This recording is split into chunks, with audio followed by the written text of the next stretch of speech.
Hello listeners, this is John Ude here. I'm not sure whether you're watching a video on YouTube or whether you're listening to a recording, but my friend Rick's asked me to read out my inspirational writing from a few short years back. I live in a beautiful part of Tasmania called Low Head. Often Low Head is referred to Blowhead because of the wind. If you listen carefully, you probably hear the wind blowing now. So I estimate outside it's probably blowing around 45 kilometres an hour. I love the sound of the wind. It's much the same sound as you hear when you're on a boat. Whether it be a little tinny fiberglass boat or whether it be on a bigger boat, some 35 foot plus. I've got a tugboat. I've heard this noise many times on the tugboat. There's a short video on the YouTube channel about bringing Harwood, the tugboat, down from Harwood. Not Harwood. That's where the tugboat's from, is Harwood. The tugboat came from Mackay. That now rests peacefully at Beauty Point Marina. So I'm going to read a little inspirational writing that was inspired by the Lighthouse here where I live.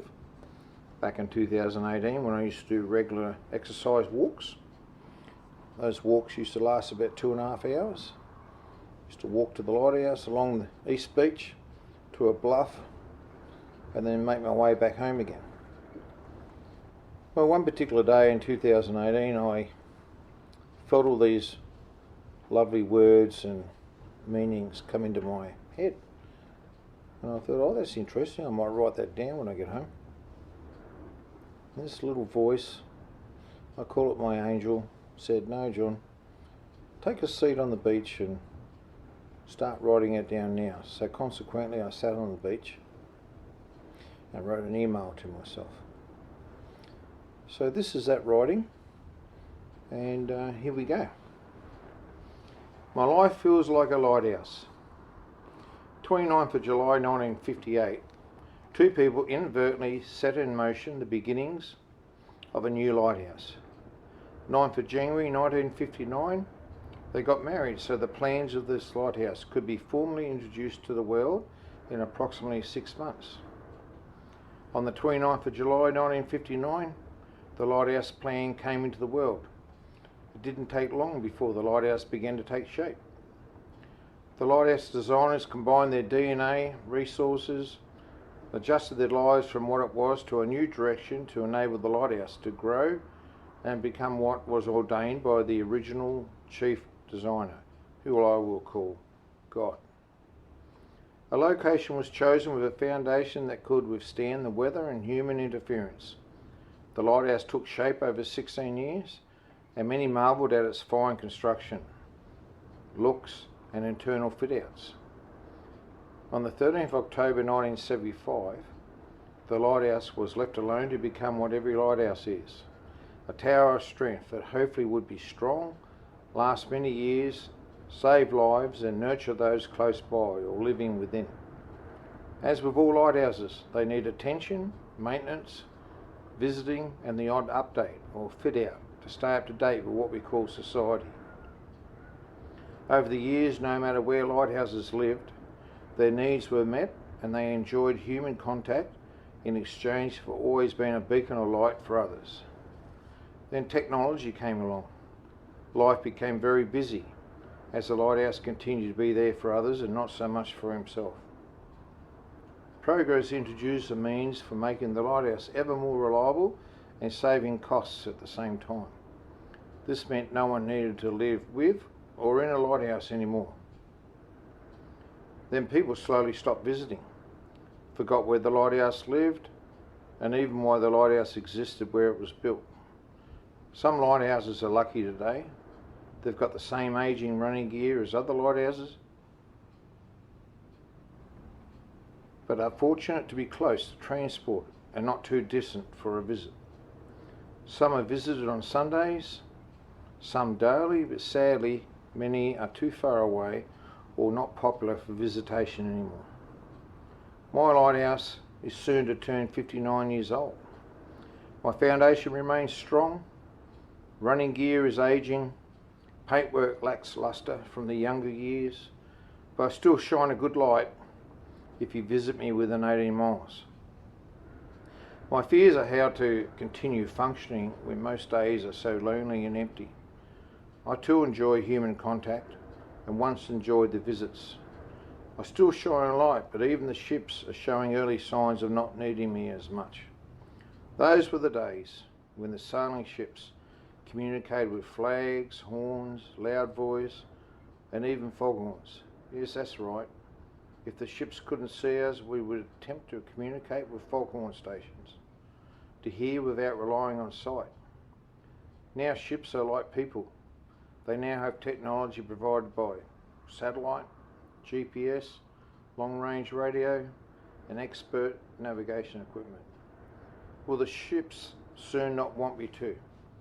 I fear a day is coming for me as a lighthouse when my use-by date will be up.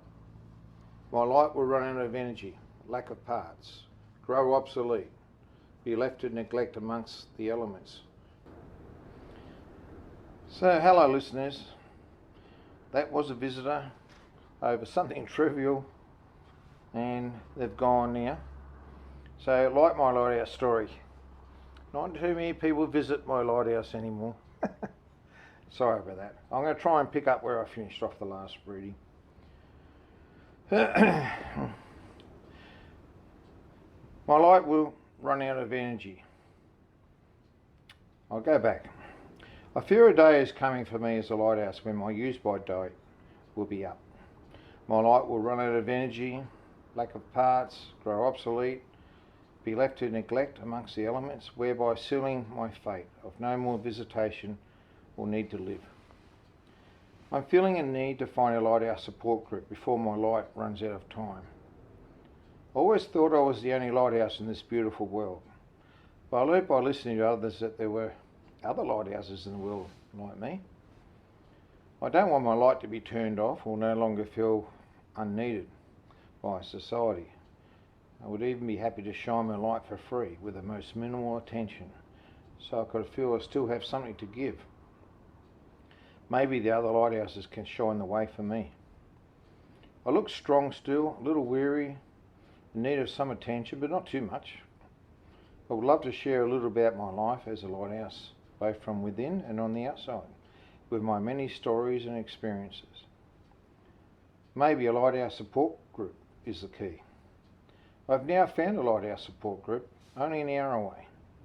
All the lighthouses share stories just like mine. I no longer feel so isolated and alone. They have even organised some help to get my lighthouse back to being more independent again and looking like my early years when I looked and felt better. It's amazing how similar our experiences are collectively as lighthouses.